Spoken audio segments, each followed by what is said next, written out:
Today's speaker, as they say, needs no introduction. Kevin Rudd, former Prime Minister of Australia. He's written a new essay called The Case for Courage. The blurb says, "Courage is not a feeling, courage is simply a decision to act," which seems appropriate in the current circumstances of Australian politics. So without further ado, I'd like to welcome him to address the Press Club.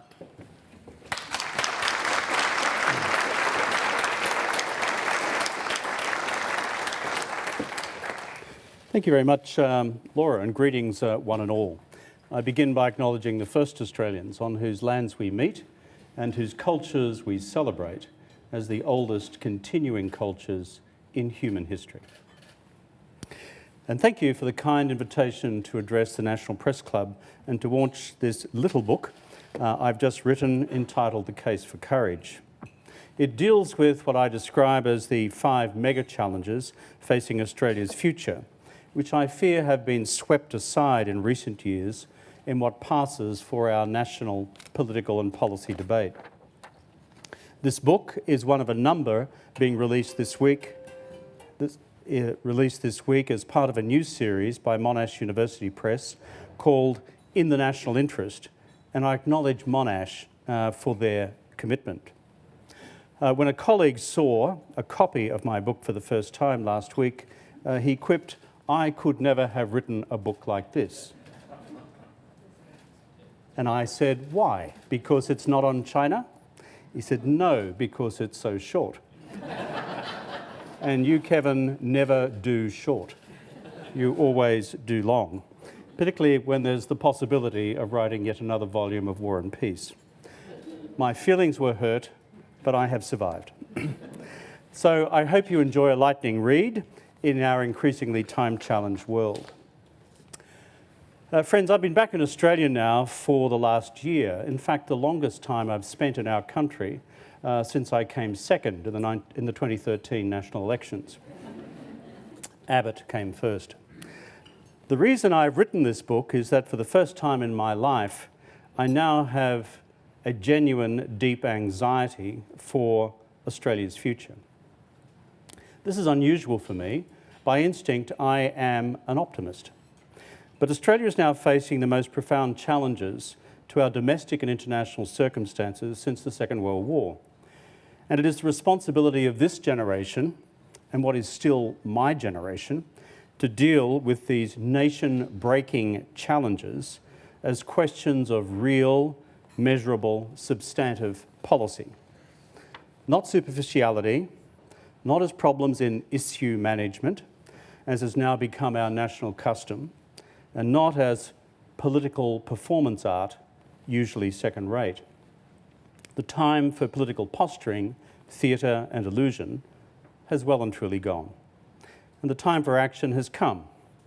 Otherwise, we run the risk by mid-century of becoming a second-rate country, one that fails to live up to its possibilities and its potentiality, brought about by the corroding of our institutions, an exhausted economic model, and one woefully unprepared for the radical changes now unfolding around us. Today, I want to lay out 3 sets of challenges. First, the slow and steady decay of our critical national institutions.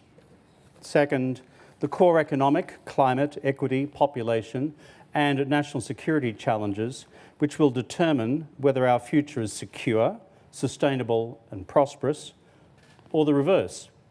And third, how the national debate we need to have on each of the above continues to be diluted, diverted, and redirected through the sustained impact of the Murdoch media monopoly, as Murdoch continues to control the terms of our national conversation. The integrity of our Parliament. Let me begin with the integrity of our national institutions, starting with the National Parliament itself. And here I must address the elephant in the room. Last year I decided to call this little book The Case for Courage. I meant by that the courage necessary to deal with the deepest policy changes and challenges facing the nation. But what we have seen this year is courage of a much greater order of magnitude as women across our society have come forward to shed light on the predatory sexual behaviour of men. Indeed, we had one such voice at this very podium only last week in our Australian of the Year, Grace Tame. It is wrong that women should have to fear such behaviour in any place, let alone the Parliament, which makes laws to protect all of us. It is wrong that female staff should fear being set upon by more senior male colleagues. It is wrong that young women should fear being sexually harassed or sexually bullied by male members of the Parliament. It is wrong that any woman should fear being sexually harassed, assaulted or raped by ministers of the Cabinet. And it is wrong that women of any age should fear this anywhere. It is not only wrong, it's unlawful. These are hard things to talk about. I know they are hard for women to talk about, particularly hard for women who are survivors. But talk about it we must. And beyond talk, we must act to change this toxic culture. Whatever Mr. Morrison and his media minders may wish, it's clear the women of Australia rightfully will not stand idly by while men seek to push this under the carpet and the government encourages us simply to move on. Let me be plain. Sexual harassment and sexual assault in the Parliament are an abuse of power, position and authority by my gender, the male gender, by men. It's not a problem caused by women, or by the clothes they wear, or by how much they've had to drink. It's a problem caused by men. I remember more than a decade ago, then as Prime Minister, stating that the responsibility for ending violence against women in Australia lay with my gender, men. I thought back then that was an unremarkable statement, a simple statement of fact. I was told afterwards that it was the first time a national political leader had said it, and that was before the men's groups around Australia erupted over my supposed crushing blow to their concept of national masculinity. There have been statements from brave young women across politics on this, Liberal, Labor and others. There are many others, also brave, who have chosen to remain silent. I have great respect for them all.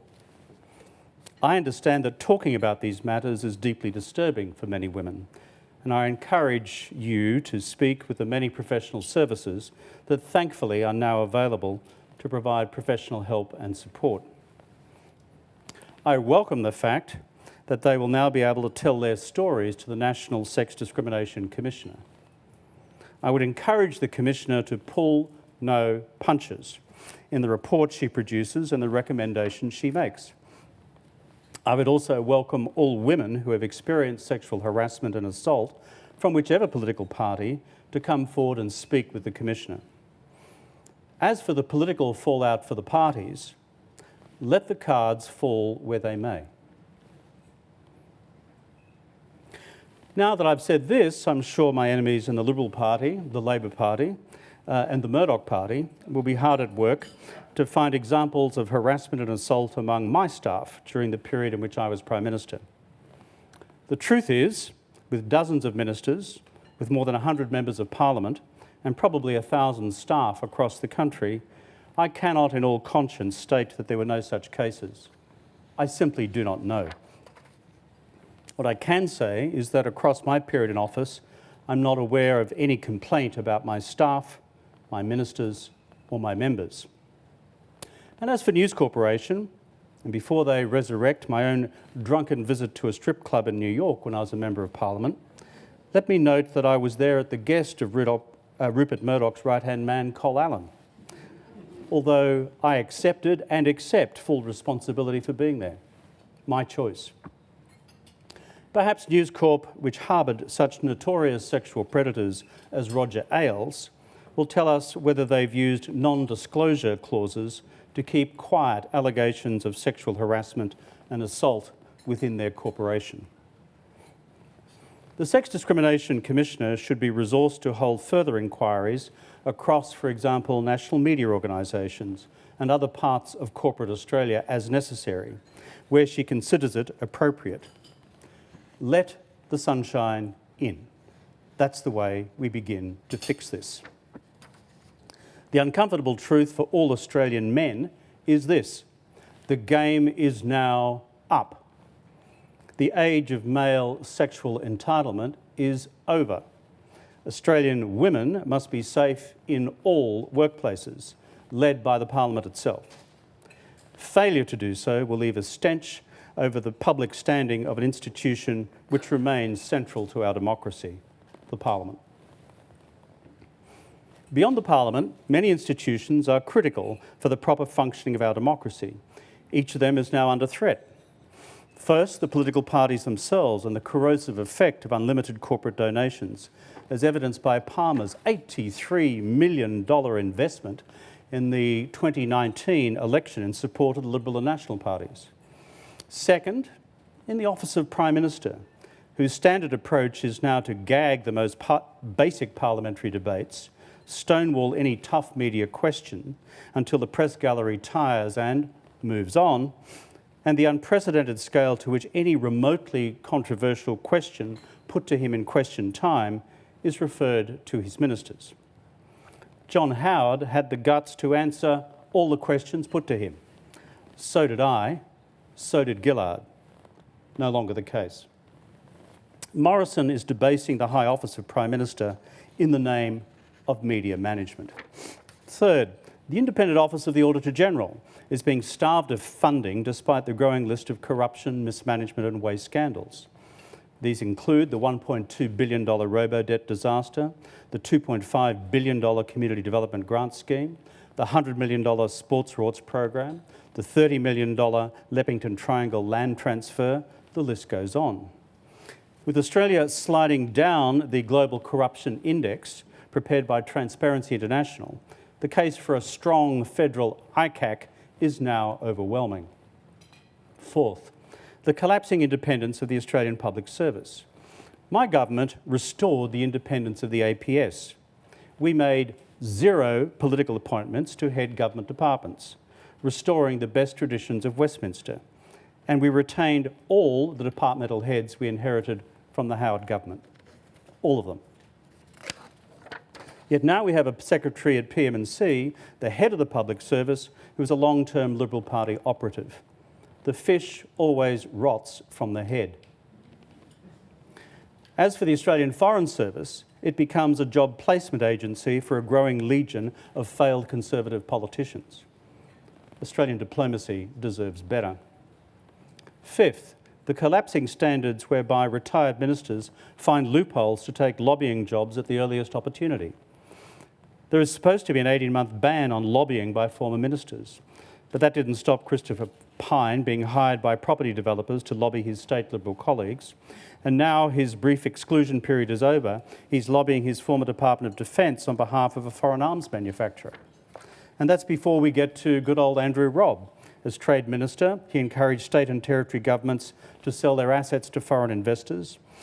Then, just months after Morrison as Treasurer allowed a Chinese firm to lease the port of Darwin for 99 years, Robb took a job advising that company, not as a lobbyist, but as a consultant. These ministers may not have technically broken the rules, but it hardly inspires confidence. Sixth, the rolling assault on the ABC, its funding and the erosion of its independence. The Coalition has cut $783 million from the ABC. Its real budget is now smaller than it was in 1996. News and current affairs often shoulder the burden, reducing scrutiny on government.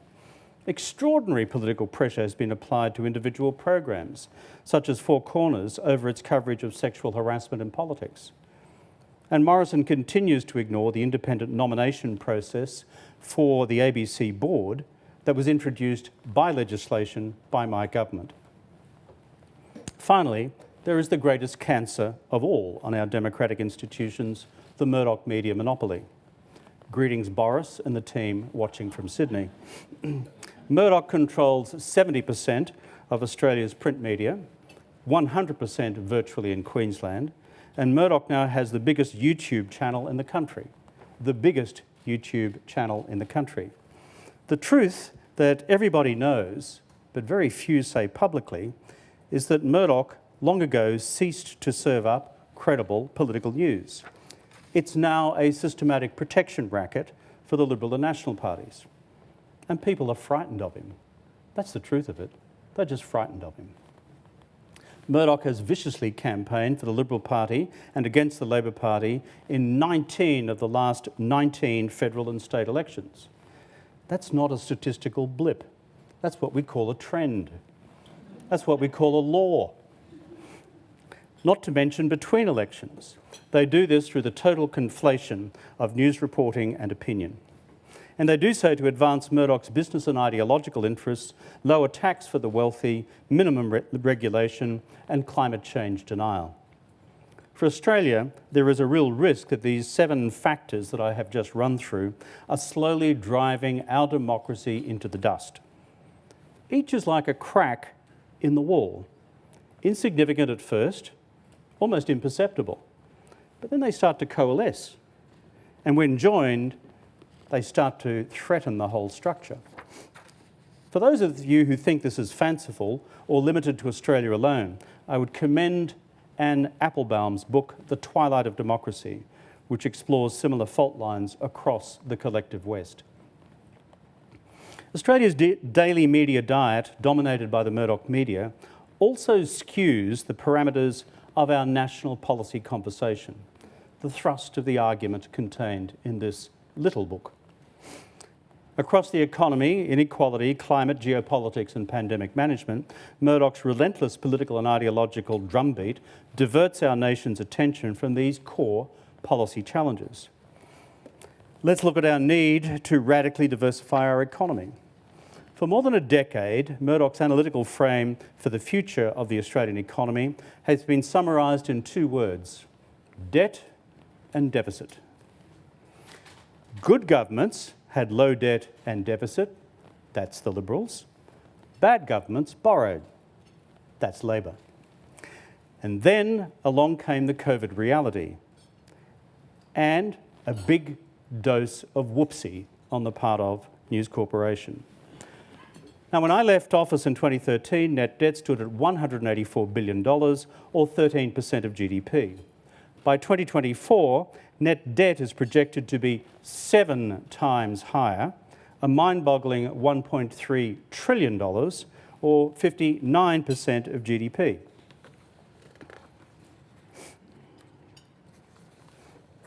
So what about budget deficits, which is Murdoch's other proclaimed essential measure of government's economic competence?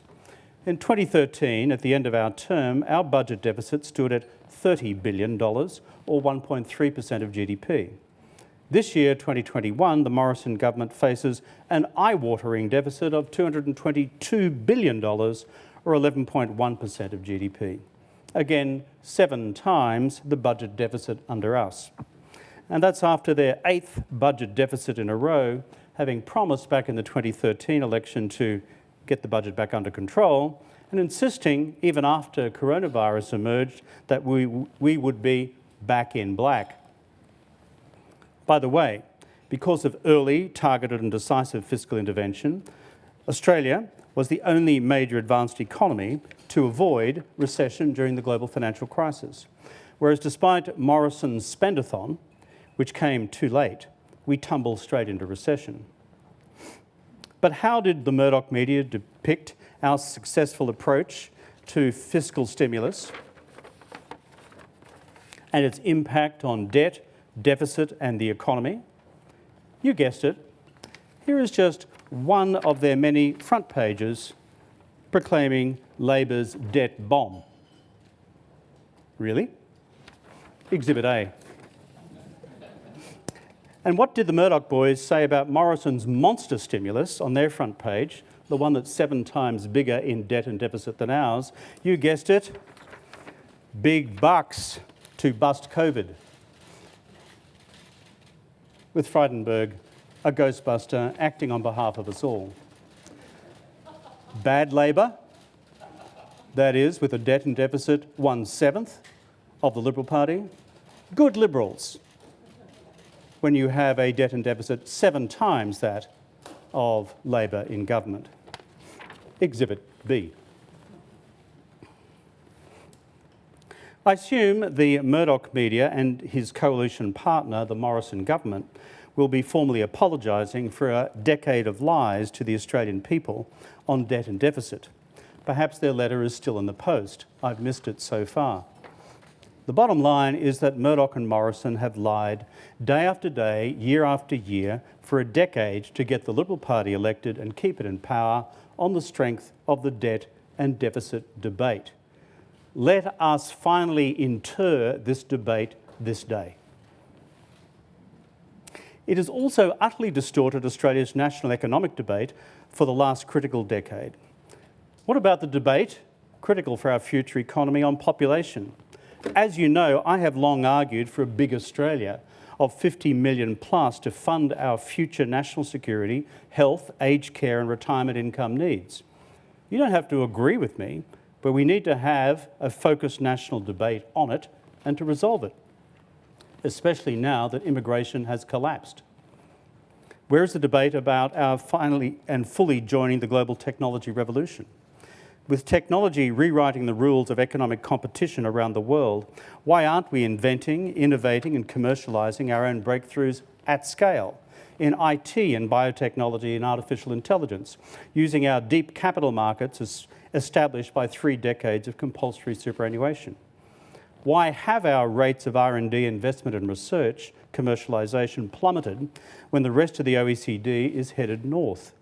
Our failure to make Australia an essential part of the global technology revolution will turn us into a second-tier economy faster than we think. Where is the debate on the future of Australian manufacturing, where Murdoch joined forces with Morrison's Conservatives in destroying Australia's car manufacturing industry? Did you know we are now ranked stone motherless last in the 36-member OECD in our level of manufacturing self-sufficiency? Stone motherless last. This is just reckless, as the recent COVID crisis has demonstrated. Where is the debate about infrastructure, given the combined Liberal Party, Murdoch Party sabotage of the national broadband network, abandoning fibre optic to the premises in favour of legacy copper, just in time to deliver us in COVID times among the worst internet speeds in the world? And where is the debate about an optimal tax structure for small business, with tax incentives to become medium businesses and ultimately the new big global Australian brands? I don't see any such debate. Instead, we see an attempted tax grab by some in big business, the grafting of JobKeeper payments straight into profits, and forensic tax minimisation schemes by major corporations like News Corp to virtually eliminate their tax obligations to the Australian people. Our big businesses need a reality check. Here we are, an advanced Western economy located in the fastest growing region in the world, which has already become the driver of the 21st century global economy, and only 8% of all ASX top 200 board members have spent 2 years, at least 2 years, working in Asia. Only 1% of these board members actually speak an Asian language. We have become a self-congratulatory, complacent, inward-looking economy whose political and in large parts corporate leadership have been squandering the enormous opportunities with which we are blessed in terms of the potential available to us all. The great global economic transformation now underway, the ownership of new disruptive technologies, the unprecedented wealth generation to which it gives rise, and the engine room of Asia's rise is passing us by. There are other mega policy challenges which I seek to address in this book. They deal with climate change and why we have delayed so long in becoming part of the global renewable energy transformation, and why those opportunities are also passing us by. On equality, why we are not dealing with the growing income gap in our country. Do we wish to go down the path already pioneered by the Americans of a vastly accelerating Gini coefficient, which creates the feeding ground for the radical politics of the far right and, in time, the far left, to destroy the political centre, which can drive long-term sustainable reform in any country. I also deal in this book with the challenge of geopolitics. I deal with the great global tipping points which arise as a consequence of China's emergence as the world's second largest economy, and by decade's end, conceivably the world's largest economy. And I challenge the political establishment in this country to develop a coherent, long-term national China strategy to deal with these challenges. Not to simply mimic Trumpism, but to develop a strategy for ourselves which effectively balances our national security interests and our long-term economic interests. Instead, we have had a government which, through its rhetorical self-indulgence, driven by domestic political imperatives, has decided that those political interests are best served by rhetorical flourishes against China, which have resulted in China designating Australia as public enemy number one. We may think that's unusual.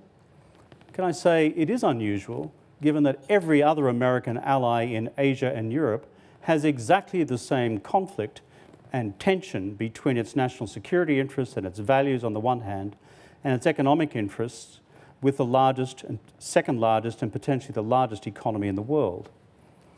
But only Australia, of all America's allies, has been singled out for the treatment that we now see. We need a credible, substantive, long-term China strategy. This again looms as a mega challenge for the future. And finally, on pandemics, the fifth of the policy challenges I address in this short book. When we convened the 2020 summit back in 2008, envisaging the challenges which would be washing across our shores by this year, or this year just past, one of the recommendations was that we needed to conduct national pandemic preparedness exercises. You will be surprised to know that later in 2008, we did that. We conducted Australia's first national pandemic preparedness exercise. I even vaguely remember it. I was Prime Minister at the time, amidst everything else. It's my melancholy duty to report to you that that was our last national pandemic preparedness exercise. It was abandoned over the course of the last 7 years. We started from scratch when we saw the outbreak which occurred just on 12 months ago on our own shores. We need to do better than that because other pandemics will come. COVID-19 is not the last. To conclude, in the time which is available to me, what are the common denominators between these 5 mega challenges and changes that I've outlined in this book, The Case for Courage? First, in each of them, the economy, climate change denial, the assault on incomes, the China challenge, and future pandemic management, Murdoch has acted as Morrison's coalition partner, not as a source of independent scrutiny. Second, as part of this rolling protection racket, Murdoch has aided and abetted Morrison in skewing the national policy debate away from the genuinely big decisions we need to take to secure our nation's future.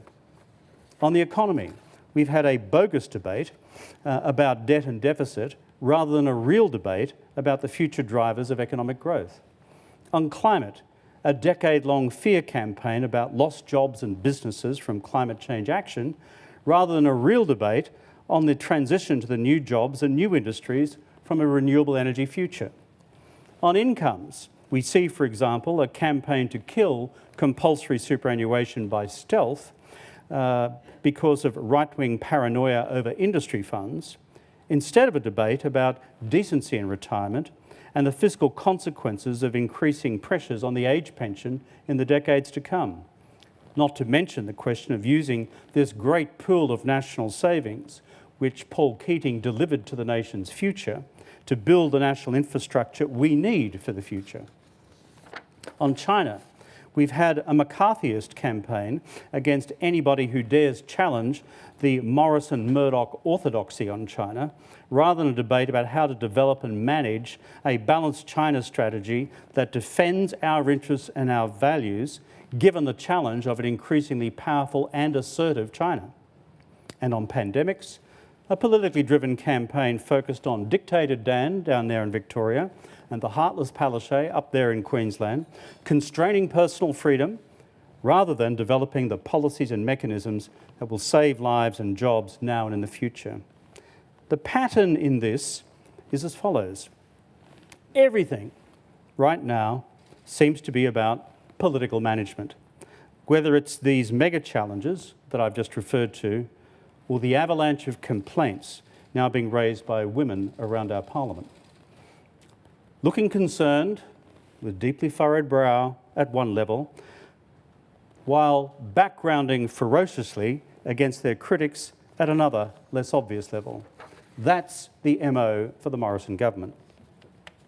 For Morrison, strip it all back, everything is still about partisan politics, media management, and the science of plausible deniability, all in order to sustain himself in power, rather than an effort to identify the truth of what is unfolding and to take substantive action, either the matters most recently canvassed or on the great policy challenges for the future that I've referred to. And as for Murdoch, well, it's all about power, money and ideology, and screw anybody and anything that gets in the road. And that's why Murdoch and Morrison work so well together. Their interests are complementary. And that is why this nation needs a royal commission into Murdoch's abuse of media monopoly. Together, they have stunted our growth as a nation, our security and our economy. It's time to take them on. Our nation's future depends on it. I thank you.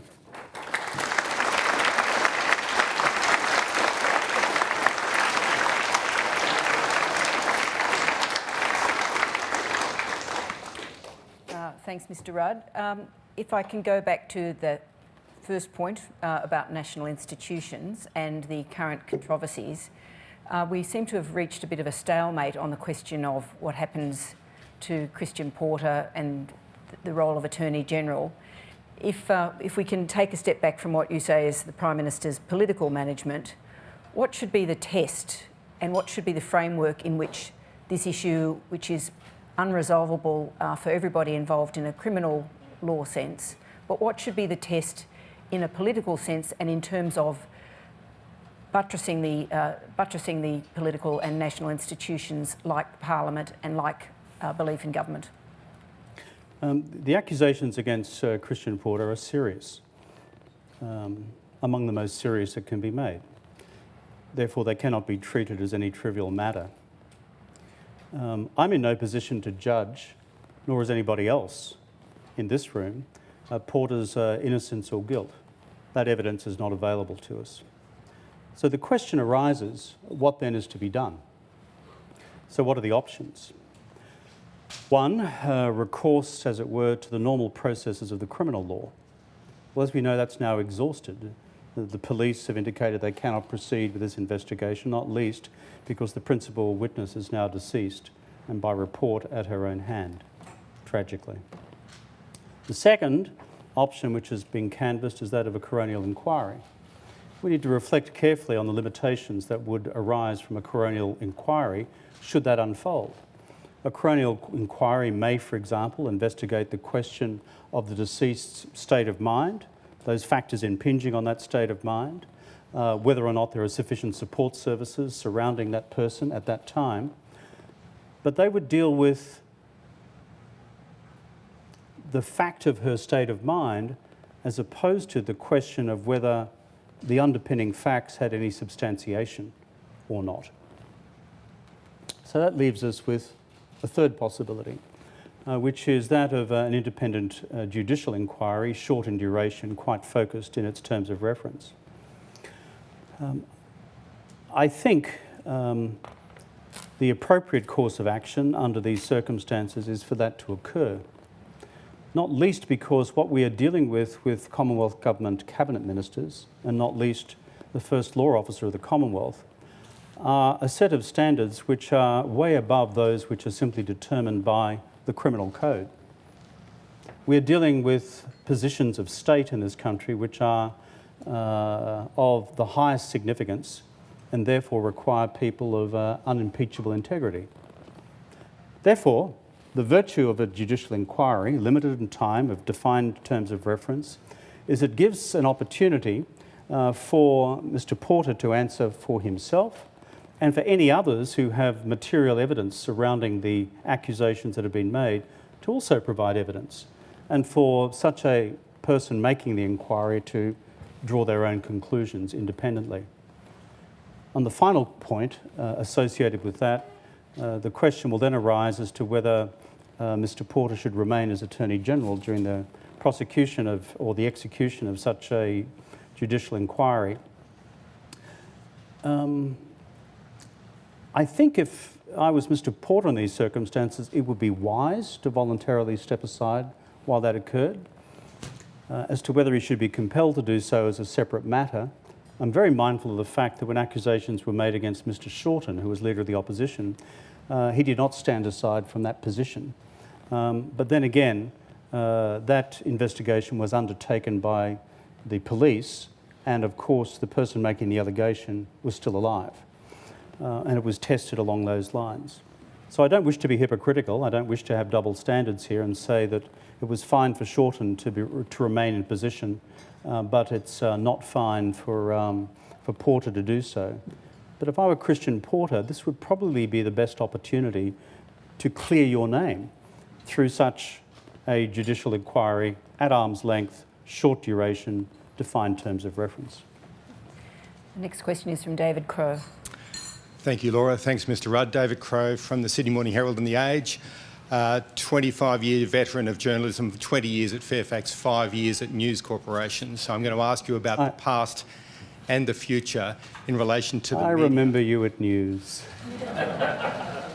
Every time you speak about this issue, I think back to that period in early 2010 when I was working at the Financial Review. And I think, you got a fair hearing from the media, by and large, at that time. And I remember waking up and seeing the front page of the Sydney Morning Herald reporting on your retreat on climate change and thinking that can't possibly be right. Obviously it was. There was a failure of nerve within Labor on your leadership within months of that move.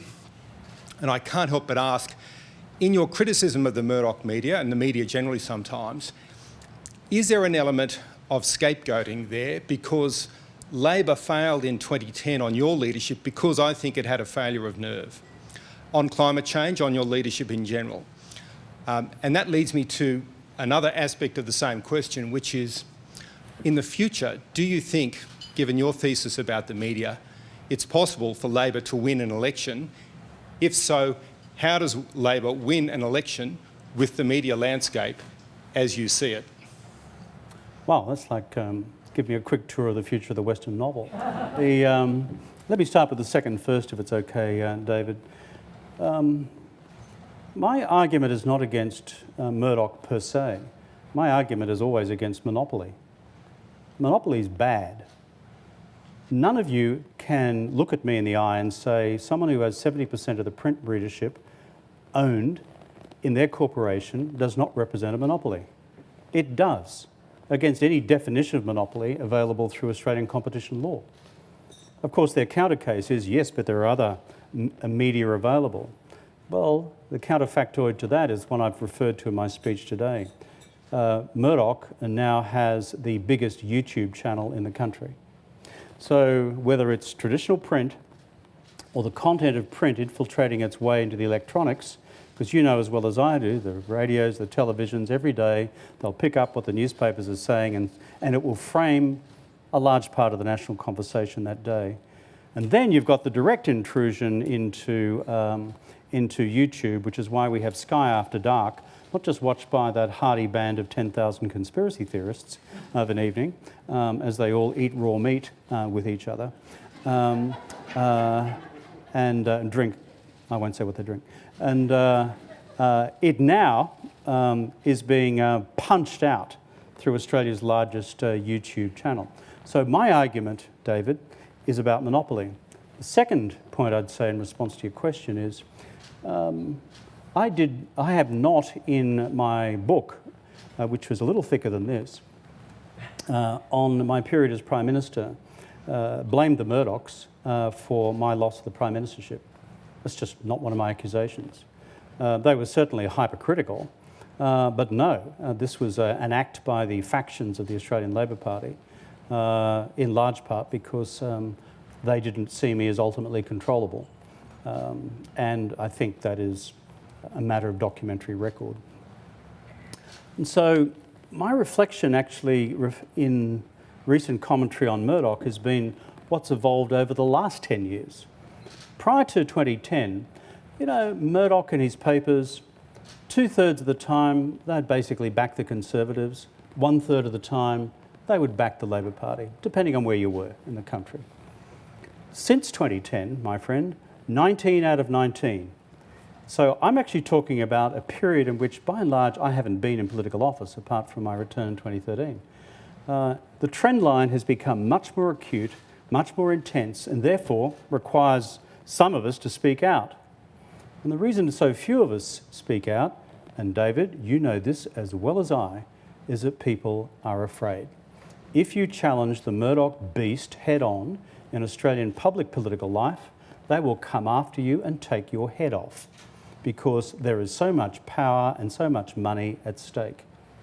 Finally, in terms of the Labor Party's ability to prevail at the next election, I think I would say this. With the Murdoch media monopoly so intense, and very few of you in this room are from the People's Republic of Queensland. I am, okay? When you have every paper in the state, with a very few local throwaway exceptions, or some regional exceptions owned by Murdoch, it's nearly 100%. Frankly, the ability for Labor to win federally in Queensland is really difficult because it so much affects the local discourse in Queensland about federal politics. It really does. And so as a consequence, it makes it really hard to get there. Not impossible, just hard. If I can take some heart, however, if you campaign effectively and well, like Anastasia Palaszczuk did in the most recent state election, you can punch through. But by God, it's a fight every inch of the way because the media odds are stacked against you day after day after day. The next question is from Greg Brown, who is from the News Limited Empire, otherwise known as The Australian. Hey, where are the colleagues? There's usually a bunch of them. Hello, Mr. Rudd. Where are the colleagues? There's usually a bunch of them. It's just me today. Good. Welcome. So you said that your government was squeaky clean, as far as you know, on allegations. I said what I said. Don't paraphrase me already. I said I cannot guarantee that was the case. Yeah, as far as you know. Yeah, no, I'm not trying to verbal you or well, anything. your newspapers usually do, but go on.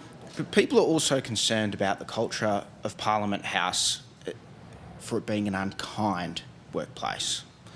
And this is where you have a problem.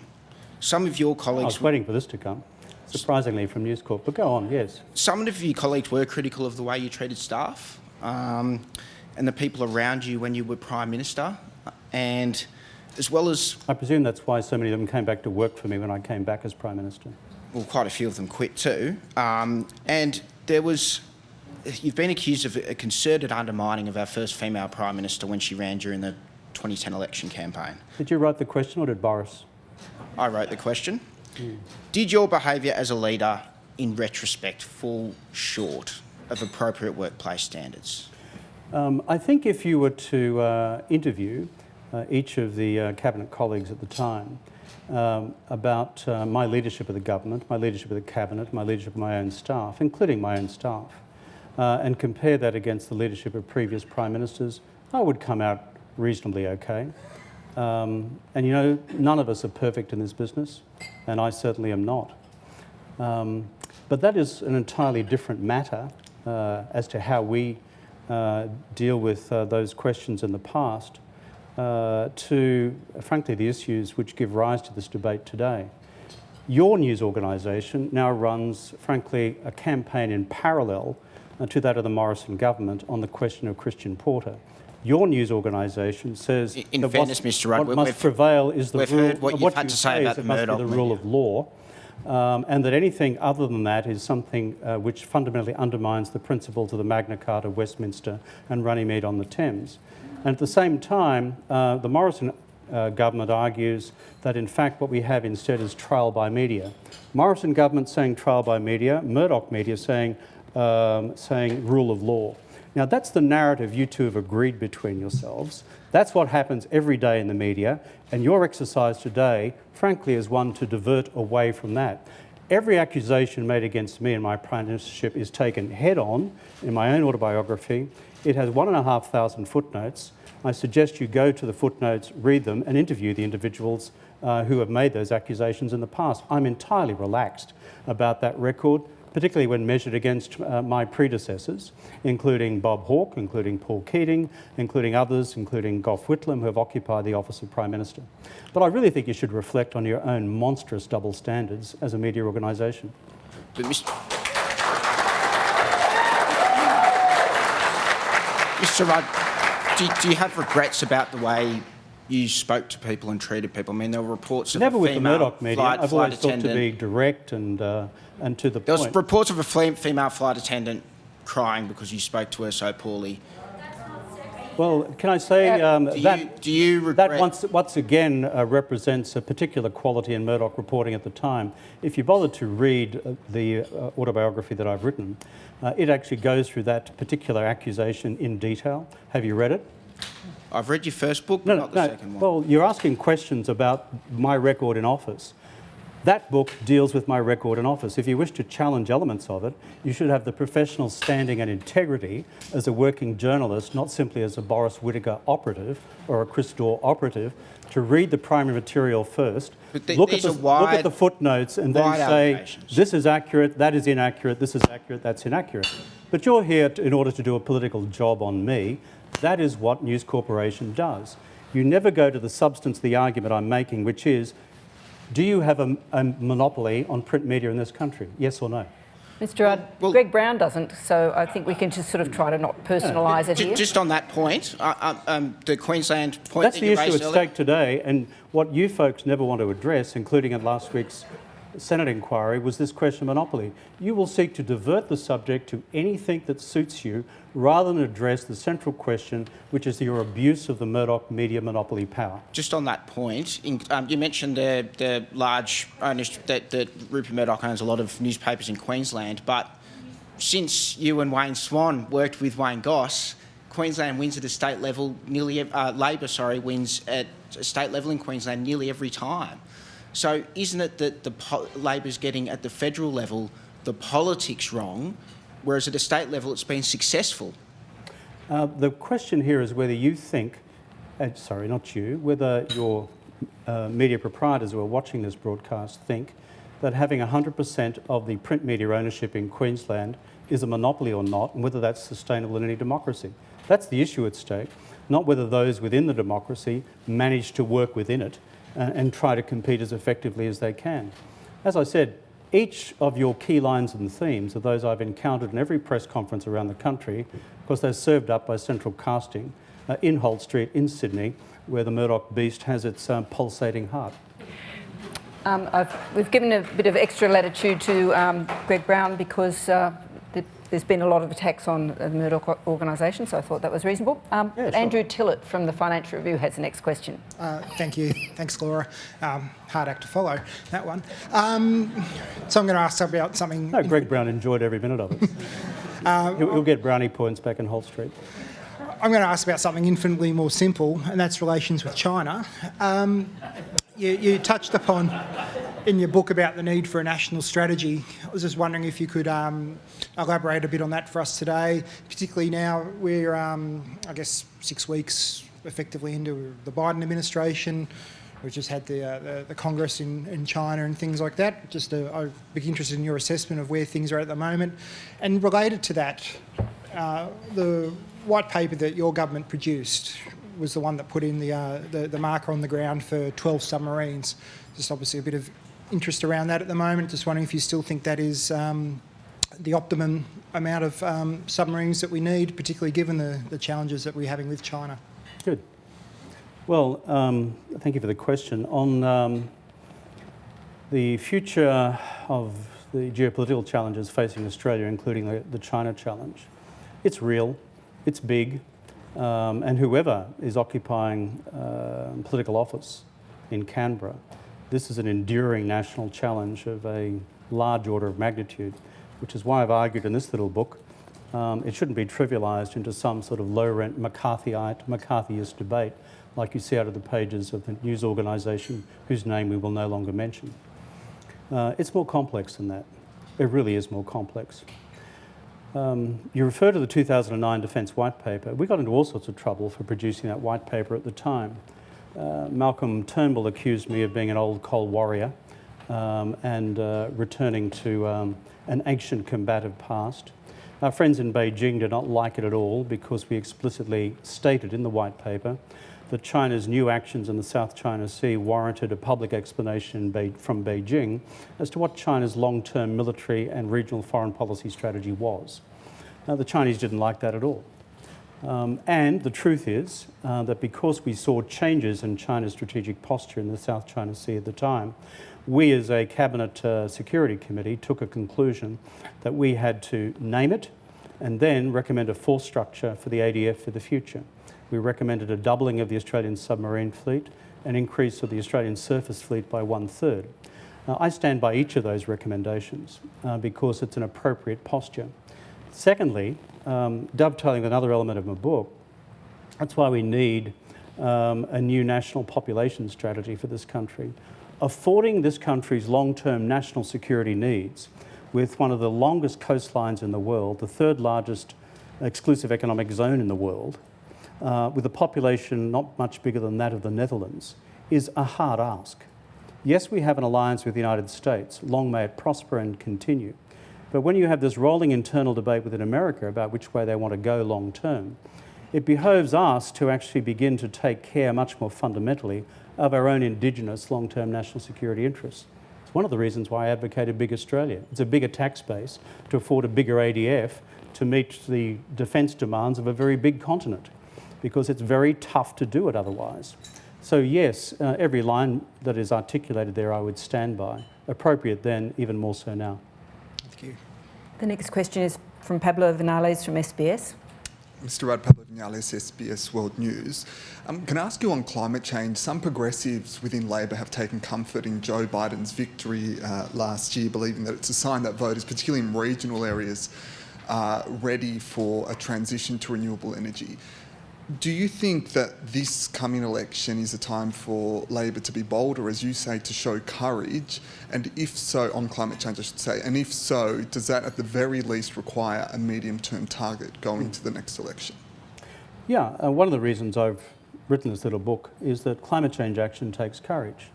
The previous intervention from, sorry, what was your name again? Pablo. No, Mr. Brown, is it? First name? Greg Brown. Greg Brown. Referred to our decision in 2009 not to cancel the carbon pollution reduction scheme, as you inferred. Oh, sorry, it was David's. My apologies. David said not to cancel the carbon pollution reduction scheme, but to defer it by 2 years. That's what we did. And David was right that the internal pressures at the time, driven by the national political and media debate, were intense. We're also facing challenges in terms of what would happen in terms of global action at the time. And that was the days of the Copenhagen Conference. We're now 10 years on. So therefore, I would encourage the government, first and foremost, to adopt now a policy of mid-century 2050 carbon neutrality. Every other significant economy in the world, in the advanced economies, has done that. The United States has done that. The People's Republic of China have now moved to 2060. Japan has done 2050. Korea has done 2050. The European Union has done 2050. Are we going to be dragged kicking and screaming into this? If we don't do it, we're also going to face very soon border adjustment taxes from the European Union against Australia for being climate change laggards imposed on our exports. The second thing we need to do is bring about a new nationally determined commitment for the 2030s, which has a carbon peaking date, which is well in advance of where it currently is. Now, the debate among technicians is somewhere between 2025 and 2030, but there's a piece of mathematics here. If you go for a mid-century carbon neutrality target of 2050, frankly, you've got to have a credible trajectory from where you peak at carbon in the 2020s in order to get to that by 2050. And all that is necessary to keep temperature increases globally within 1.5 degrees centigrade. It's all mathematics at the end of the day, because science doesn't lie. So, in Australia, we need national courage to do both those things. The Liberal Party, who are currently the government of this country, need that courage. The global spotlight will be on them when we get to the Glasgow Conference of the Parties this November. And the spotlight will be on all political parties to get behind the government doing that. We've got a few more questions. You're happy to go over time? Yeah, sure. Okay, the next question is from Tom Lowry from the ABC. Thanks, Mr. Rudd. Can I ask you to reflect briefly on Australia's response to the situation in Myanmar? The federal government only confirmed over the weekend it was formally sort of cutting military ties with Myanmar. Should Australia have acted sooner, and what could the country do to actually create change and help return democracy to Myanmar? This is a phenomenally complex subject. Through my work in the Asia Society, we work with the National League for Democracy, the party of Aung San Suu Kyi, and other political players in Myanmar/Burma. And the military have acted against Aung San Suu Kyi through the coup because, frankly, they feared losing power altogether and their hold on economic power and financial gain, which they have through their control of various monopoly companies within the country. So they're the underlying dynamics we actually need to understand. That's the reality that we're dealing with. So what can leverage the system back towards something which is more of a democratic future for Myanmar? The truth is, the essence of the debate now lies on this. Will the maximisation of civil protest movement across Myanmar, not just in Yangon and Mandalay and in Naypyidaw, but elsewhere in the country, open up cracks within the Burmese military?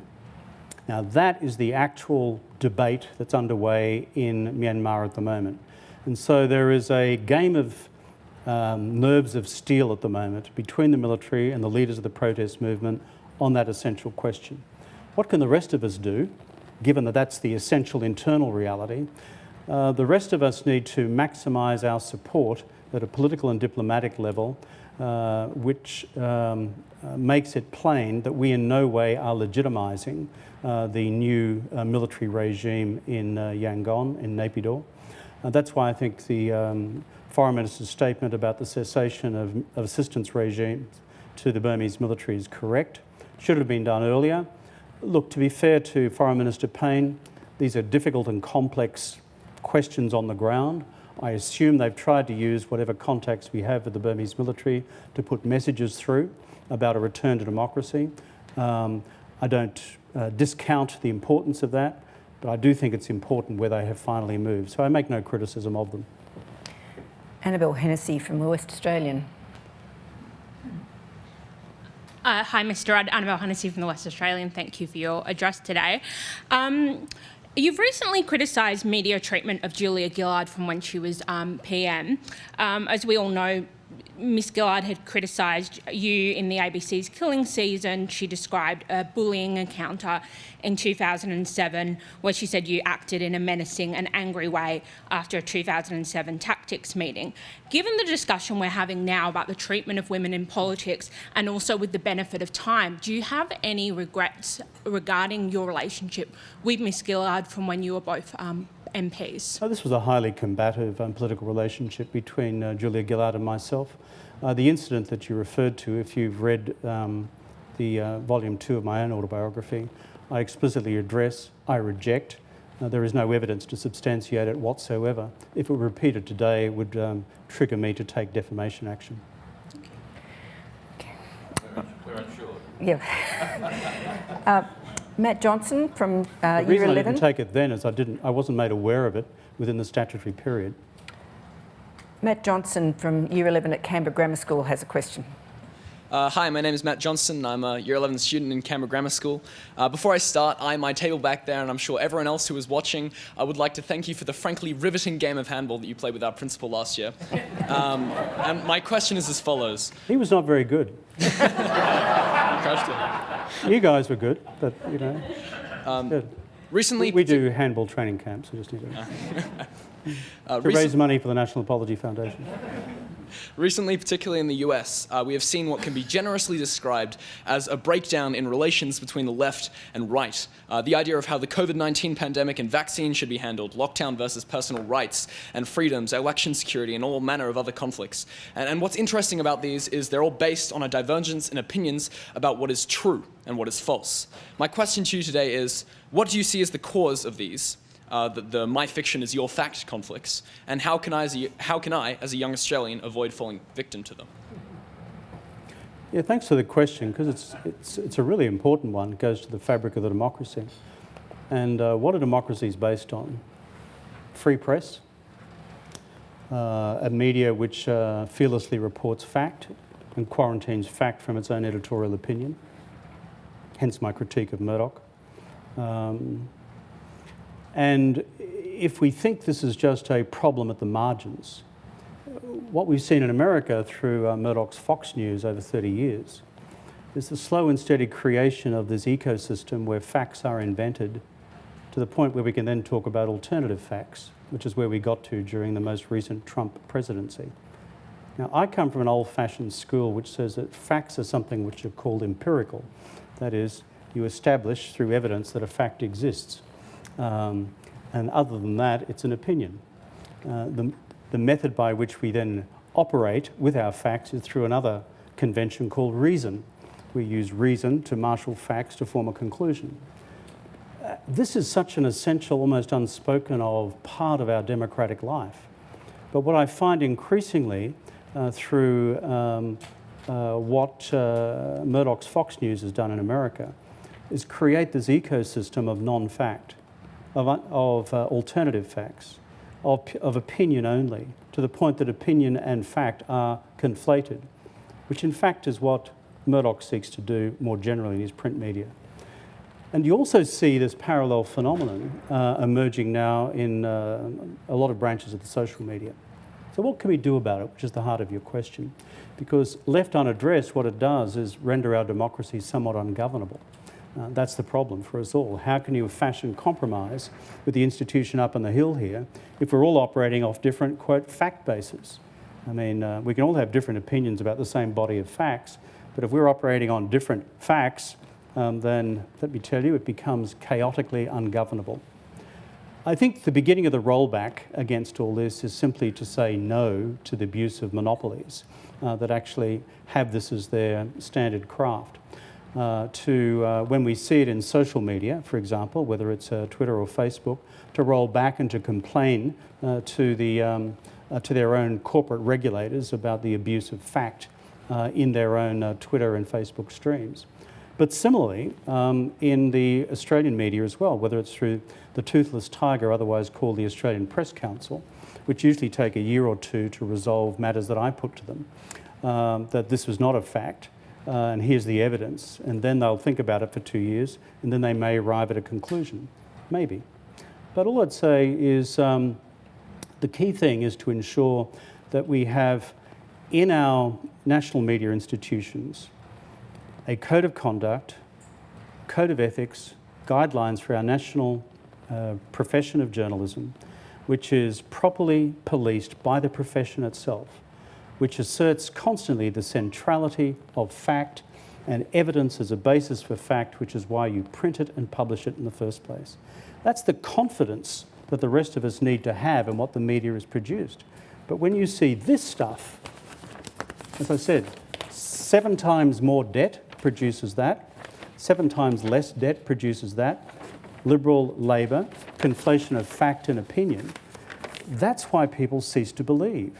And if you cease to believe all that's then presented to you in the media, the mass media, the very basis of, let's call it, an information base to construct our future political arrangements becomes more fragile. That's why America is in trouble.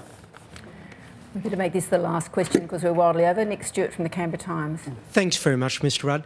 You referred to China in response to Andrew Tillett's question. Looking at China and our relationship, what are two simple things that we could actually do to get that back on track? Speak less and do more.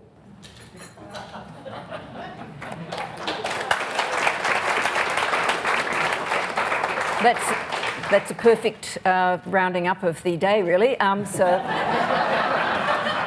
please join me in thanking Kevin Rudd.